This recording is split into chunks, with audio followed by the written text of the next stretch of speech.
सरकारलाई भेट्ने होला नि त। उद्योग वाणिज्य सङ्घ चिया पसलमा भाषण गरेछ, 5 अर्ब पैसा लिएर आएको, मेरो त भागिन्छ, मलाई अब के गर्ने, मान्दैन, भेट्नु मन। जबकि त्यो पानीको ट्याङ्की बनाउनका लागि वनले रोकिरहेको छ, ट्याङ्की बनाउने ठाउँ छैन, थाहा छैन के छैन है।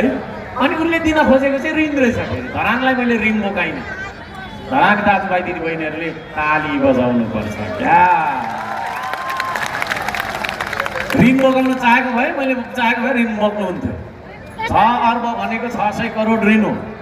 त्यो वसुल उपर गर्नका लागि 500 रुपियाँ तिर्दै गरेको ट्याक्स 5000 बनाएर भयो भने तिर्नुपर्छ। ऋणबाट ऋण मागेको हो र त्यत्रो 3 वर्ष मैले त राष्ट्रिय बजेट पो मागेको त। अनि राष्ट्रिय बजेट चाहिँ कहिले पनि नदिने धरानलाई है। धरानलाई राष्ट्रिय बजेट कहिले नदिने है।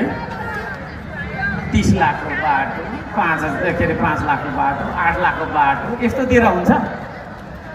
त्यसो भएको कारणले गर्दाखेरि पनि आदरणीय दाजुभाइ दिदीबहिनीहरू अब हर्कसँग त्यहाँ जानु, मै त्यहाँ गएर लिएर आउँछु, यो मेरो पहिलो एजेन्डा हो। कसम यो बाटोको है मलाई त्यहाँ पठाउनुहोस्।